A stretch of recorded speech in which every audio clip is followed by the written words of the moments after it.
Arts and Advocacy, Putting Values into Action session.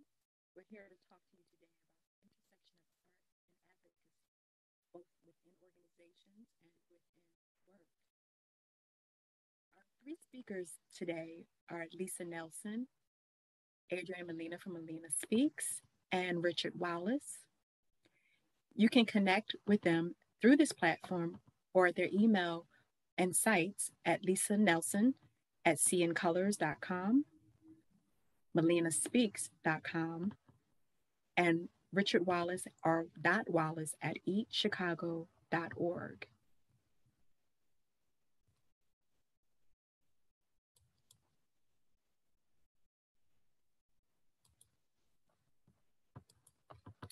I am Natasha Pollard, helping to moderate the session today. Mary Coleman from Vocal will not be able to join us today, but she's here. She has been here to help us moderate and has shared quite a bit of information about the Vocal Fellowship.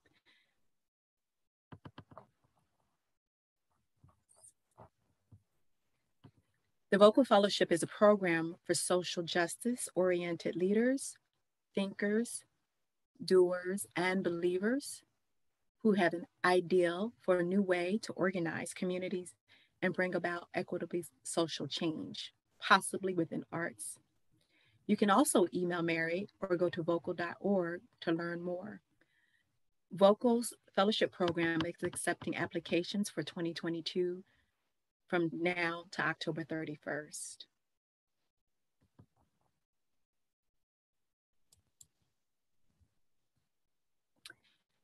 Before we get into the heart of this session, we want to speak a couple of moments on grounding. Our own Adrienne Molina will share with us some goals and objectives for that.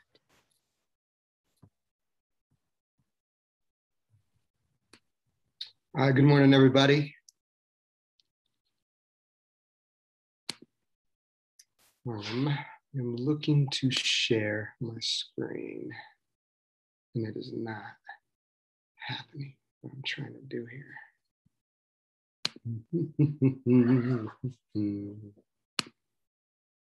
All right, saying I cannot share screen while other participants are sharing. Yeah, no, this is not happening. I don't know what's going on, but this platform isn't letting me share. No worries. We adapt, we move forward. All right, everybody. I've been asked to share some grounding meditations, and I'm going to do so through the living word, the spoken word, the poetic form. And I'm going to open with a reflection on ceremony. Everything is ceremony, everything is ritual. Our lives, our days, our nights are filled with opportunities to engage the mind, body, spirit, corazón. Open ceremony.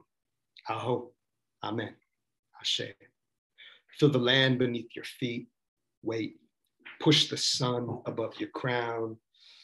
Breathe through your solar plexus. Feel your place within space, lifting your throat high to the winds of time. Activate 100 of the 10% brain energy universally gifted. Feel your third eye, y los huesos, vasos, venas, los aguas, las tierras, las lenguas, nuestra saliva, nuestro sudor, las semillas. Break, flashback to that other 90% mind power that was activated in the womb, pushing you through mother star, heart, beat, God's swirling color, magnificent, tornado winds pooling, molten magma fuel burning, earth's core throbbing, break, soul pulsing, beat. That 90% brain work will reactivate when we exit this frame. Form, repeat, break, repeat, beat. Until then, root. Find your love within the chaos. Hold your truth within rhythm. Rhyme, align, rebel, claim your time. A prayer for los inmigrantes, crossing galaxies in the night sky, a North Star story now, carrying the warm southern sun in your shirt's pocket. We pray inside your survival. walking jagged mountains, watching nopales turn to agua, watching and walking towards mañana, fighting our feet's doubt. We light fireworks for you under las tres Marias, singing los tres Reyes Magos with summer Orion carrying your sword. We bite bitter tea leaves, counting nuestras memorias with winter Sagittarius, the arc of your justicia, piercing through políticos like a jagged arrow. We pray for your many returns, familia, knowing the giant mariposas keep you safe, here, there, back, again, y otra vez, in this life and the next, we pray. Y finalmente, a declaration. We declare that we are human beings.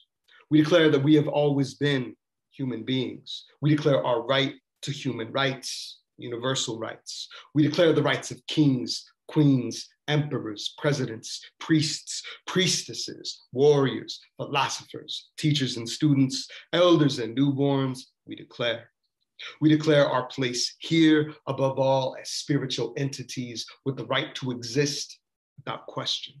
We declare all declarations and all rights to make all declarations as we see fit, now and always, for the betterment and fulfillment of all promises of humanity, past, present, and future. We declare. Natasha. Thank you, Adrian, so much. It's so good to be able to center on another beautiful day. So while we hope you can also draw even more inspiration from today's session in your own way, we want you to understand a few things that we want to share with you today. How to understand how equity is rooted in addressing systemic inequities, how to explore creating systems of belonging, how to define your organizational values and identify misalignment with actions, how to develop an action plan to advocate for arts and integration. Those are just some of the things that we hope that you will be able to come out of our session today with. In summary, we want you to walk away with an action plan to advocate for and integrate arts into your daily practices. So before we look fully, we know arts come in many forms and mediums, and it can help us find creative, joyful spaces in our work.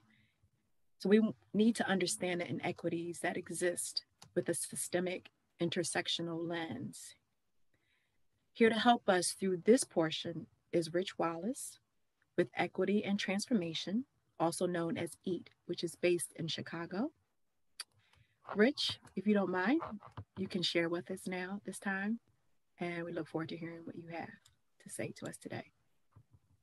Thank you, Natasha. And Adrian, thank you so much for grounding us. I think a lot of times we move into this work without grounding. I wake up in the morning and try to get my meditation in. And when I don't, I feel it, right? I'm just going through the motions. And so for folks that are in this work that were also affected by this work, I think it's extremely important to figure out a practice, whatever that might be. Because sometimes we have to create solutions to these problems while we're living in them. And for that, there needs to be some form of grounding. So thank you for that. So again, my name is Richard Wallace. I'm the founder of an organization called Equity and Transformation, also known as EAT, in Chicago, Illinois. I'm also a vocal alum, a proud vocal alum. So shout out to the squad and all of the fellows who have come after our class and before us, right? So I don't know if I'm gonna share my presentation. Can you please share the presentation, or is it up? Okay. All right. So the slide presentation is up. Okay. So we go to the next slide, please.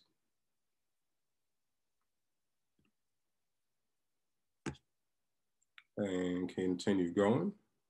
My section starts with like white slides in case you're looking for it. There we go. Now this is, yeah, you can go back. You don't steal the thunder. One back one. All right. So So yeah, a lot of our work here in Chicago is focused on Black informal workers. If folks don't know who those are, what that is essentially folks boxed out of the formal economy due to things like ableism, sexism, transphobia, homophobia, anti-Black racism, the mark of a criminal background. And so for me, in the work that we do, definitions are extremely important. They anchor us in principles, right? There's been a lot of efforts to say Black Lives Matter, and then in the same breath they'll be with like, but not formally incarcerated Black lives, right?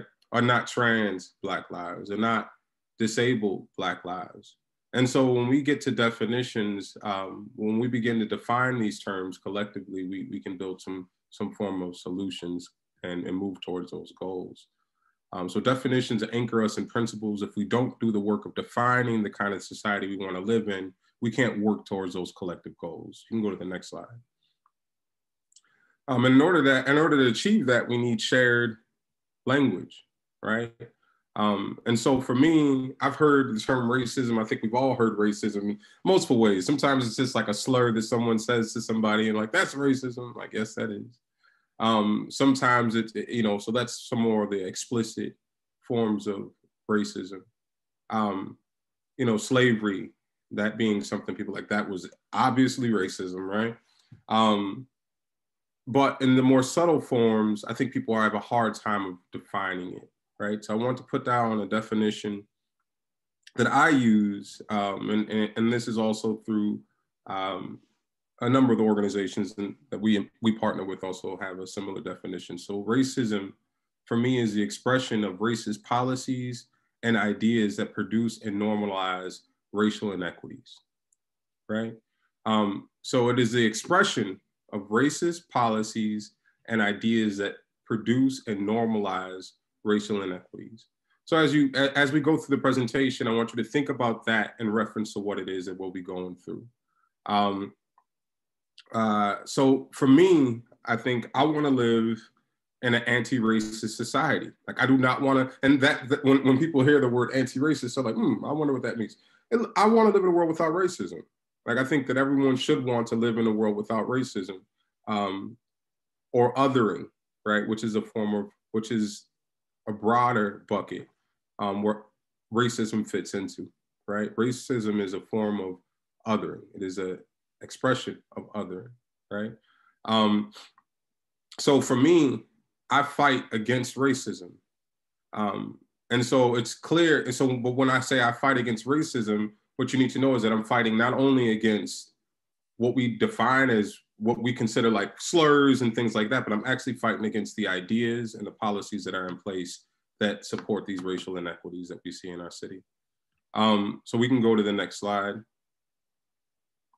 Okay, so there's a term, you can go to the next, this one right here. So in that we said that racism is an expression of racist policies and ideas that produce and normalize racial inequities. And so even with racial inequity, people are like, racial inequity, and we use the term equity a lot now. It's a new term. And I think that a lot of times we use it without really acknowledging what that process demands, right? Racial inequity is when two or more racial groups are not standing on equal footing. Apologies for that. Are not standing on equal footing, right?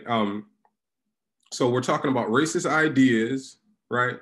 And policies that produce conditions where the people are not standing on equal footing, right? So to kind of like dig in deeper with that, I want to go to the next slide. It talks about a particular community. So thinking about racism, thinking about racial inequity, keeping those terms alive in this presentation. West Garfield Park is 91% Black, right? 4% of the residents have a bachelor's degree. The average per capita income in West Garfield Parks is $11,900. These are also, let me also add context. I'm in Illinois, right? Because people are probably tuning in from all over. And this is, West Garfield Park is a community within Chicago, right? So I think we have to also just I want to add that, some context. Nearly 80% of young Black men ages 17 to 34 are unemployed. The life expectancy in West Garfield Park is age 69, right? West Garfield Park has, in Chicago, has one of the highest homicide rates and the lowest life expectancy in the state of Illinois. You can go on to the next slide. On the other hand, there's Lincoln Park. Lincoln Park is 78% white. 48% of the residents have a bachelor's degree. 36% have a graduate degree. The average per capita income in Lincoln Park is around $87,835. Only 2.7% of Lincoln Park residents are unemployed. The life expectancy in Lincoln Park is 81 years old. And there was only one homicide in Lincoln Park last year, right? So I just gave a talk downtown around guaranteed income.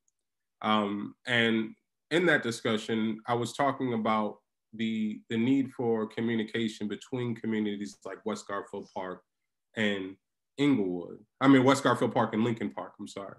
And that in that discussion, I was describing that like guaranteed income is essentially people in Lincoln Park seeing West Garfield Park, not as other, but as part of the city, right?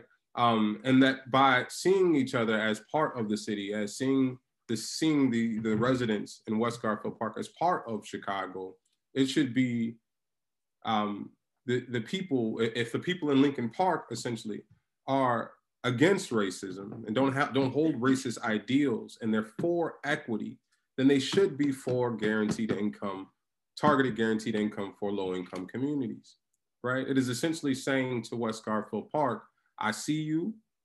I recognize the fact that, the life expectancy is nearly 10 years below what it is in Lincoln Park. I recognize that the average annual income is only $11,000, which is almost $70,000, right? Below what we make in Lincoln Park. I see that, only 4% of the residents there have a bachelor's degree.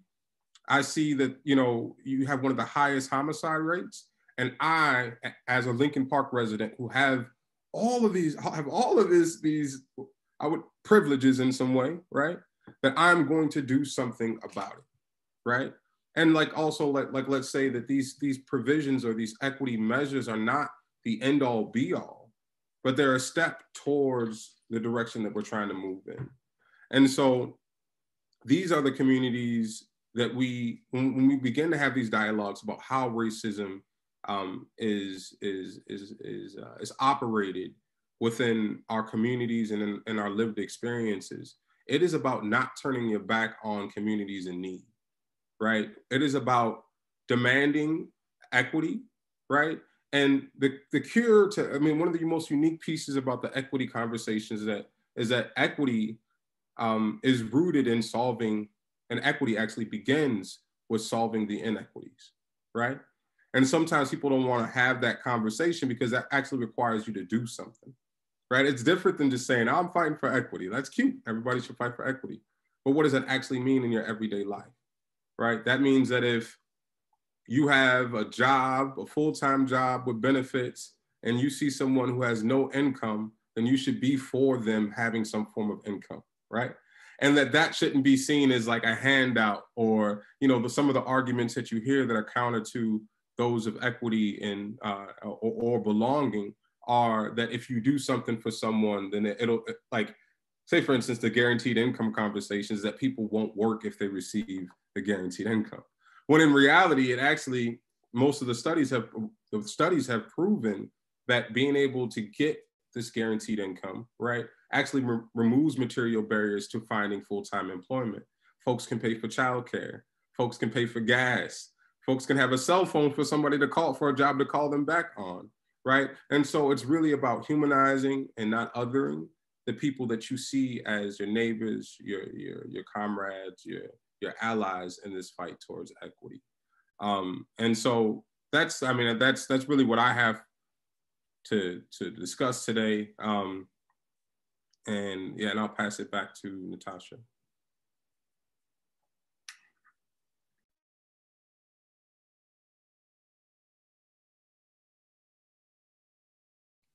You're on mute, my friend. I'm sorry. Thank you. Yeah. Rich, Thank you. Thank you so much for just sharing. As we know, there are a lot of inequities and there's things that we all need to share. And as you integrate art into organizational values, we know there's a ways that we know that art can help. As we demonstrate the inequities and realize the path as Rich laid it out, I'm going to turn this over to Lisa Nelson from Seeing Colors to walk us through a play sheet that will help us develop a space for pause and reflection at our workplaces and in our communities to identify values and any misalignments and ever share artistic tools to support a cohesive alignment and not only what we do, but how we do it. So Lisa, if you don't mind, if you can share with us at this time, we appreciate it. Absolutely, absolutely. Thank you so much to my colleagues for just setting us up in such a good place. As Natasha shared, my name is Lisa Nelson. I'm the founder of Seeing Colors, and we are a meeting design and facilitation company. And we help organizations move forward and take action using the power of visuals. So I'm happy to share some insights with you on how you can incorporate arts with your advocacy efforts. So we can go to the presentation. Next slide. And next slide. And next slide again. Here we go. We can start here. This is a wonderful image that Mary Coleman found for us. And it's very powerful. And if you could type in the chat, what do you see in this picture? I would love to know what you see.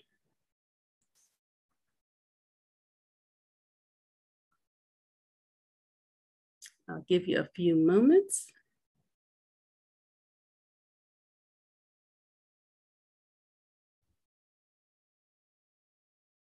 All right. What I see, I'm happy to share. In a sense, it feels like today. It feels like the world that we're living in. And to pull on what Melina shared with us during the grounding, he said, we declare we are human beings. I could see this person shouting that when I look at this image. To pull on what Richard shared with us, the importance of defining societies that we want to live in. I could see this person sharing that definition. And I also feel the energy of this person saying, we've got to do something. We've got to take action. We've got to move forward. So art and creative expression brings emotion and power. And we're happy to share how we can do that. And I see someone in the chat shared starkness of color versus gray makes me think of action. Exactly, exactly. Next slide.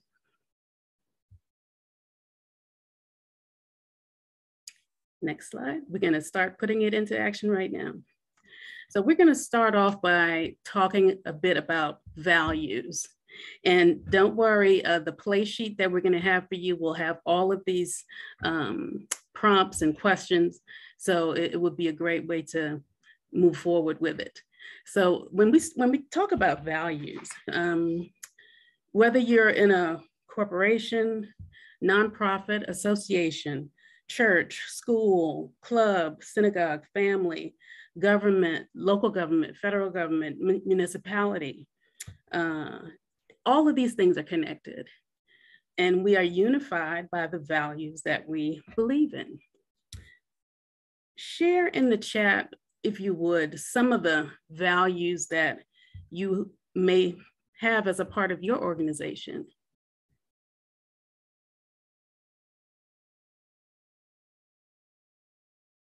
I'll share a few ideas. Some common ones that you might see on the website of your organization might be honesty, compassion maybe, excellence, There you go. Unity, integrity. Exactly. Name a few more.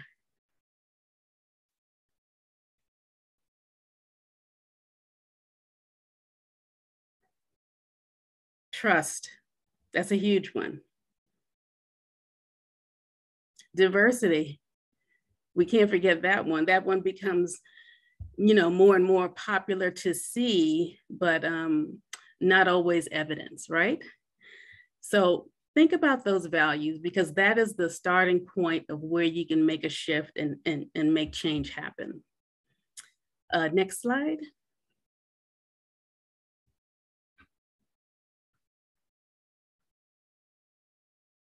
Next. Perfect.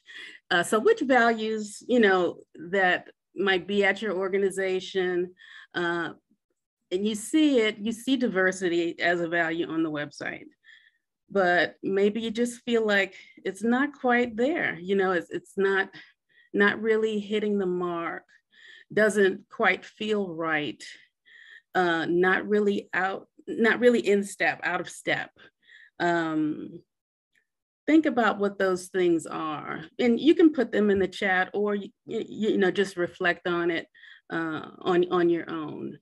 But somewhere there's something that's a little off. And when you think about it, even if it's a little off can cause a huge problem. Think about an airplane. If the pilot is slightly off by 1 degree, 1 degree doesn't seem like a big deal. But 1 degree, instead of heading to Africa, you might head to Australia, just 1 degree. So what are some things that feel a little out of step where you are, whether it's where you work, where you volunteer, where you worship, because all these things are interconnected. We carry ourselves wherever we go, and we want to be a part of organizations, entities, groups that have values that align with us. And when we see something's not quite right, as a change maker, we want to make that shift. All right, next slide.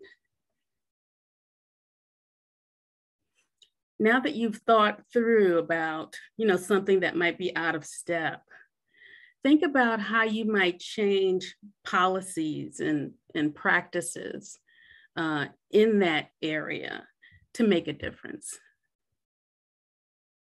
And I'll give you a little time to do that. And you can definitely put some things in the chat. It might encourage others on how they might change policy and practices. A lot of times we get used to things. We get used to the status quo. We get used to, we've always done it this way. If it ain't broke, don't fix it. Nobody said anything. But as a change maker, and I know that you're a change maker because that's why you're here. This is why you're here at Upswell. This is why you're here at this session. As a change maker, you sense it, and you know that there are things that can be changed. So if you have some ideas on that, please share. Type it up in the chat, because you can change the course of history, and that's why it's important. Next slide. All right, so what are some steps that you can take to integrate creative expression? And that's what art is, creative expression. And art is such a strong vehicle for change. When you think of art, or when I think of art, I break down that acronym with A for attention, R for retention, and T for transfer.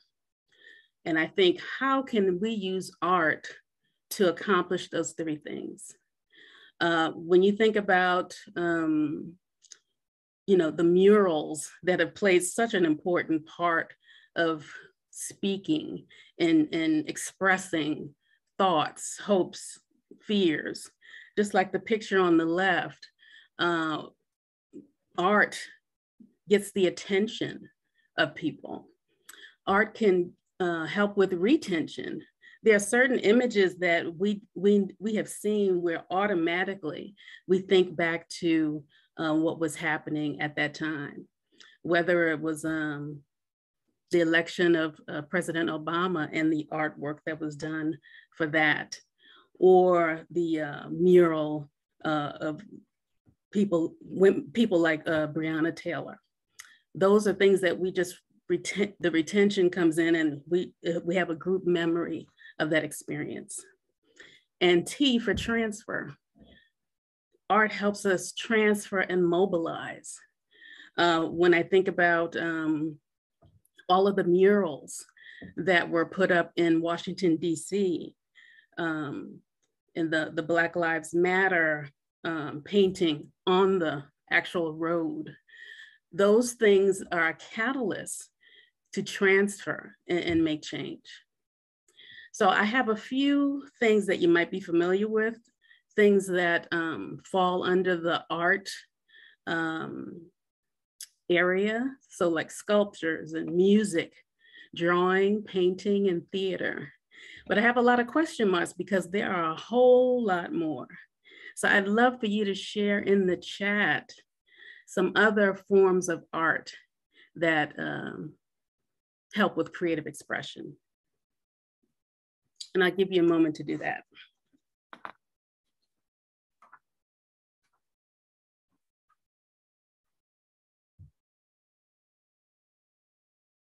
As you're thinking through that, I will share a couple of other forms of creative expression, such as spoken word, which we're so fortunate to have start off our session with Melina sharing that with us. Architecture is also art, a form of creative expression. Graphics, photography, extremely powerful, extremely powerful. We can't forget dance, and even textiles. Quilts come to mind, and the stories that come with that. Thank you, Laura. Song and dance, indeed, indeed. Song and dance, and it also just made me think of call and response too. Very rich communication methods. Awesome, awesome. All right, next slide. So this is an example here, and I'm gonna share a few based on actual experience that we have had at Sea in Colors, working with several of our nonprofit clients. So this form of art, you can call it the scribe. Sometimes it's called graphic recording, sketchnoting, visual note-taking.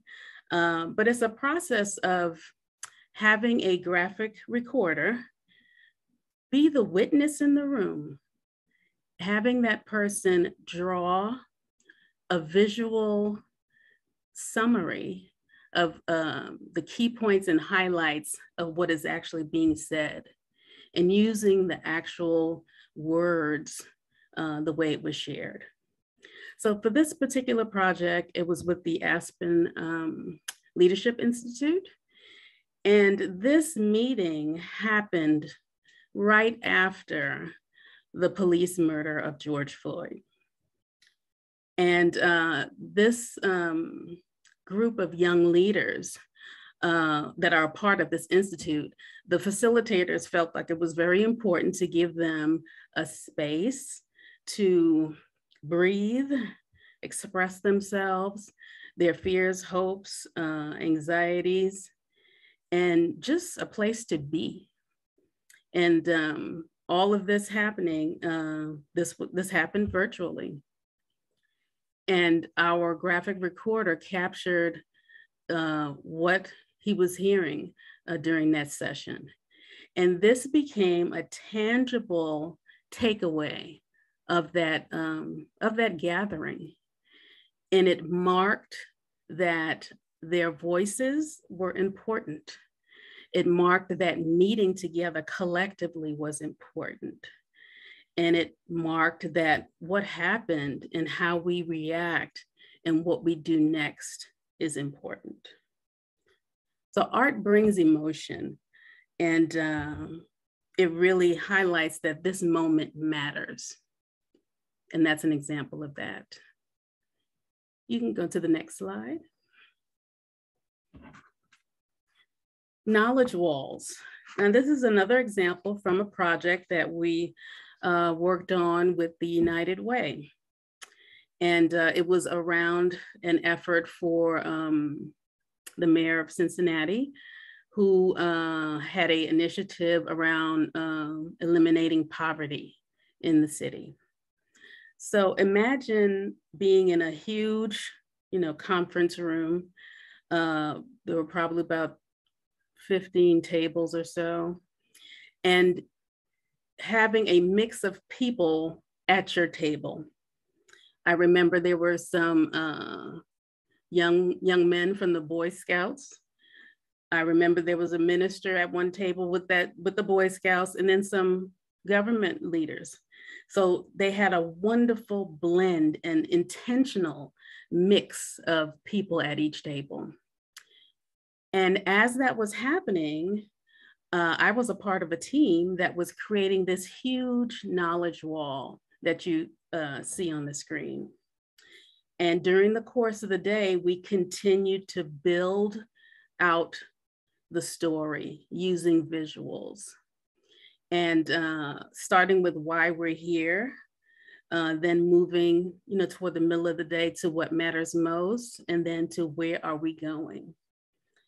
So imagine during the breaks or after the session, being able to do a gallery walk and walk through all of the visuals and the actual summary. It was very powerful. And this is an example of how you can use art to keep conversations going and keep conversations productive. Sometimes during meetings or, when you're trying to strategize on how to handle issues or how to move forward, because we have lots of challenges. It can be very easy to sort of point fingers and say, but what about this? And you didn't do that, or, without thinking about it, you can cause a situation where people will become defensive. So instead of talking at each other, when we use visuals that summarize content and meaning and definitions, we're able to point at the visual and say, well, no, that's not quite right. The reason why West Garfield Park is having this issue or struggle is because of XYZ. So instead of pointing at people in the room, point at the visual. And then everybody is on the same side because you're looking at the visual and you're working together. So that's what makes it powerful. And you might be thinking, well, how do, maybe I'm not an artist in this way. There are lots of ways to incorporate the same thing. This could be a collage. The activity could be where magazines are at the table and you're cutting out the expressions or goals or feelings and sharing it that way. So being creative is really, really key, and you can still accomplish it. Next slide. All right, this example here always has a special place in my heart. I love working with organizations that are focused on health and focused on education. Those two areas are passion areas for me. And this particular project was with Norfolk Public Schools. So Norfolk Public Schools had a leadership training institute, and all of their principals and assistant principals and superintendents were at this meeting to focus on leadership, goal setting, and things like that. And what I loved was that the organizer was so intentional. At each table, there was the little centerpiece that you see in the photo. And inside that centerpiece was a quote from different students across Norfolk Public Schools. So this was a way, you know, whether they, I'm sure they intended it, but what this did was it brought the voice of the students into the room. The students were not physically there, but their voice was there at each table, looking at each person, you know, sitting at the table. So I thought it was so powerful. And for example, the quote that is on this one, I'm not sure if you can read it, but it says, "I wish my teacher knew I liked animals. I wish she also knew I like to draw comics." I remember another quote said, I wish my teacher knew that sometimes I feel nervous or I feel scared, you know? And that small message, it just brings so much power, because a lot of times you really can forget who you're serving. These principals, these superintendents, they are serving the students, they're serving the children. And using art to bring in that powerful reminder, I think makes all the difference. Next slide. So now, with those thoughts, those prompts, those questions that we walk through, with those examples that we have shared with you, now it's time to move art into action. So the play sheet that Natasha mentioned at the start of my portion, we are going to provide a link to that in the chat shortly. And at any time when you are, you know, throughout Upswell or even afterwards, when you're back with the people that you're working with or volunteering with, I think this would be a wonderful exercise to walk through and make sure that you are actually moving forward. So the play sheet includes space for you to enter or type in your organization goals. Values. And then you pick 2 values that feel out of step. Step 3, you think about how you might change that policy or that procedure, and think of it, you know, through a creative lens, right? And number 4, you list steps for integrating art. And number 5 is really you sign your name, you commit to this, because it's all about taking action. Ideas are easy to come by, but action is where it's at. And that's why you're here, because you can change the course of history. You're a change maker. Thank you. I'll turn it back to you, Natasha. Thank you, Lisa. As you all can see, the power of visuals makes all the difference.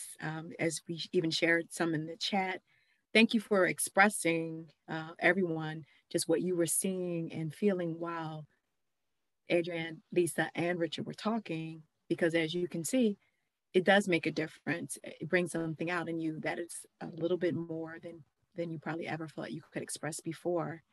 We'll have another surprise with that Melina Speaks has also given to us.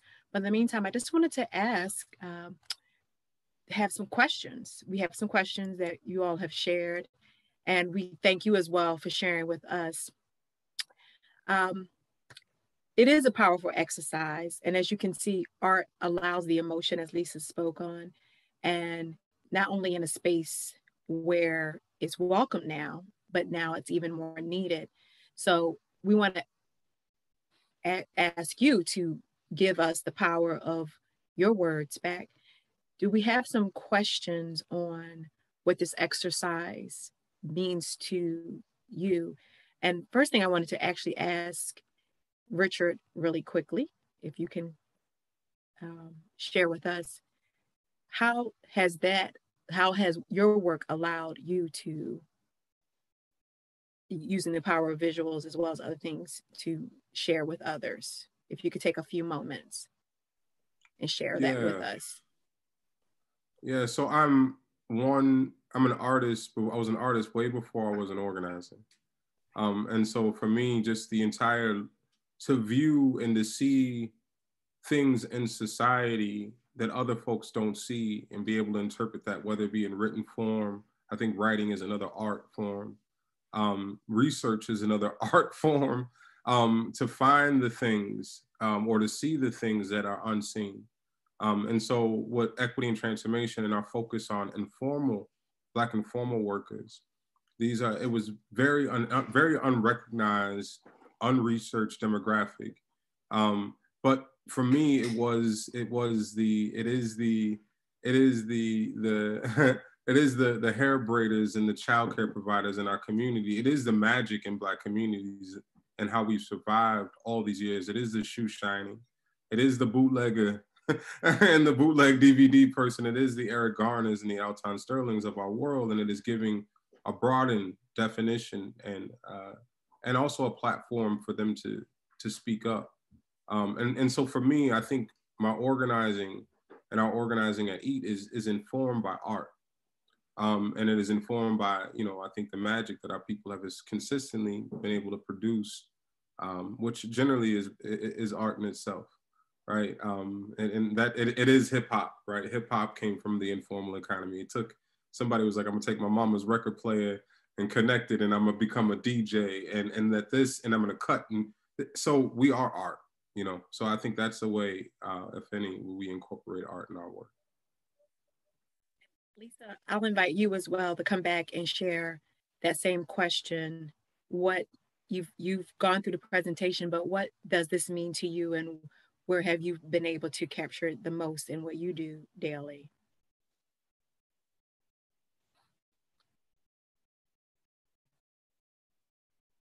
Oh, you're on mute. Oh. All right. Lisa, can you unmute? Oh, I'm just talking. Yeah. So what art means to me in the work that we do, it's about helping people imagine what's possible, and that it doesn't matter the age, and it doesn't matter the status in your organization. Meetings are a powerful way. It's like the art of gathering.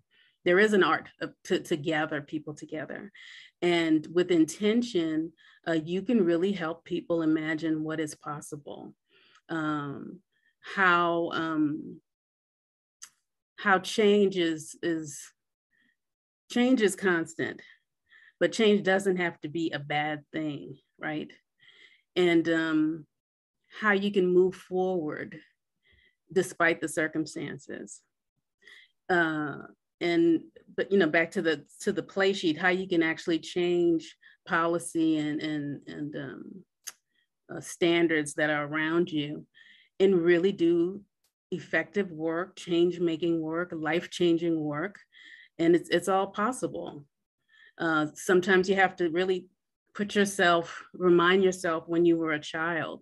When children draw, they don't care if the tree is lopsided and the head is too big and the dog doesn't have a tail or whatever. This is my dog. This is what I created. So we have to have that same kind of confidence or take that fear away and just create, whether it's songs, spoken, drawing, photography, create something. And that gives people something to build on. It's a starting point. And yeah, those are my thoughts on it. Help people imagine what's possible with whatever you can do.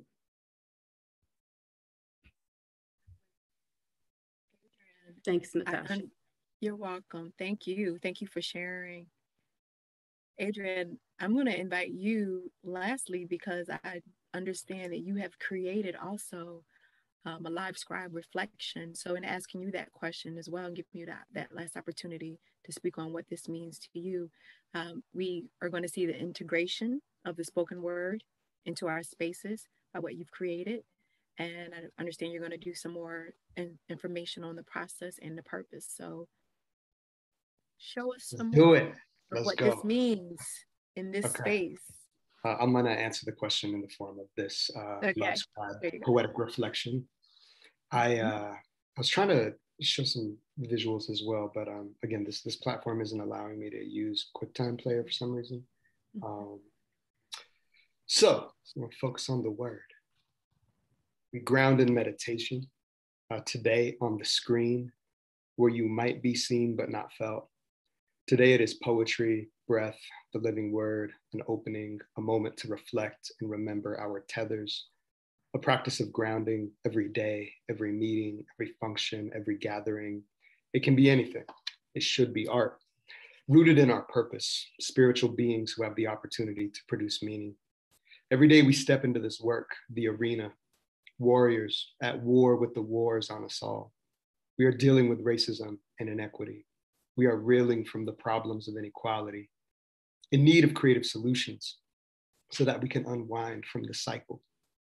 Think about our own structures, our systems, our designs. Are we recreating unconsciously, unintentionally, the same orientations of time and space that we are fighting?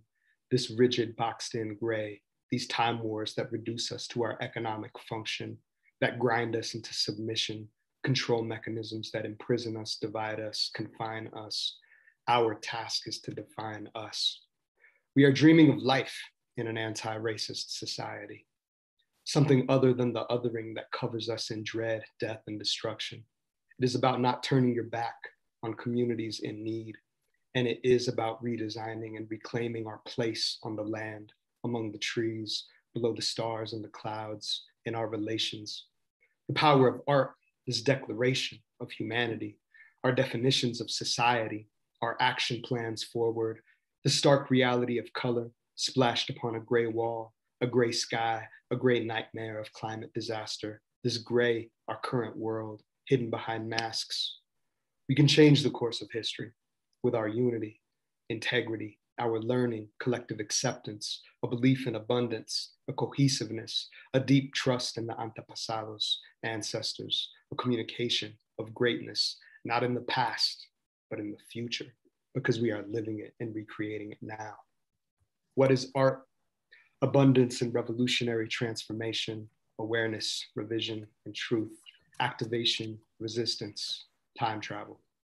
We are the song and dance, the call and response, rich methods of information and transmutation, a graphic recording of tangible takeaways and vocal power, the resonance of sound vibration, the scribes, the facilitators, meaning designers, the hair braiders and child caretakers, the bootleggers, the street vendors, the chili roasters, the jewelry makers, the hip hoppers, mural artists, the gatherers, the DJs, the organizers, dreamers on the cusp of the sixth sun. The motion of emotion electrifying our senses, a collective sense of possibility, the elimination of poverty, the elimination of homelessness, the questions of why we are here, what matters most, and where we are going. Captured in practice and process, we are an interconnected stream that affirms our lives. This is the call, the knowledge, and the lesson. Art is an action, advocacy for the full color spectrum. Thank you. Incredible. Thank you. Thank you.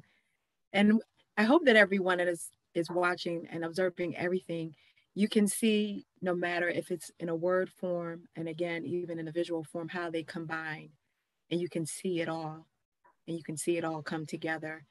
And as our three speakers, Lisa, Richard, and Adrian, have just even expressed to us, it makes all the difference to make us be able to work together. So it's incredible.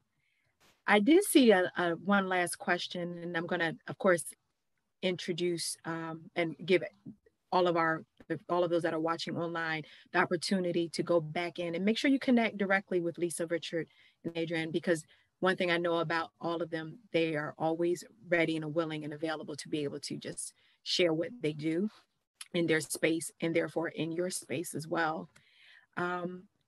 One of the best questions I saw was, how can art help with topics that make people uncomfortable? Well, I think the three of them just made us all comfortable with understanding what art means and what art does in its own format and in its own way and space. So if I even give them all 30 seconds, they can quickly tell us, because that is an important question, because I do see the unity now. How have you made people feel more comfortable, and how have you gotten more comfortable with what you share? It's a great question as we close out this session. 30 seconds. Tell us, Richard, how you've made yourself and others more comfortable. You can do it. I will say that, yeah, I think for me, comedy has been one of the greatest expressions that make me feel comfortable with the uncomfortable. And so oftentimes comedic humor is a way for me to work through things that are uncomfortable. I'll pass it to Lisa. All right, I'll contribute. I would say music.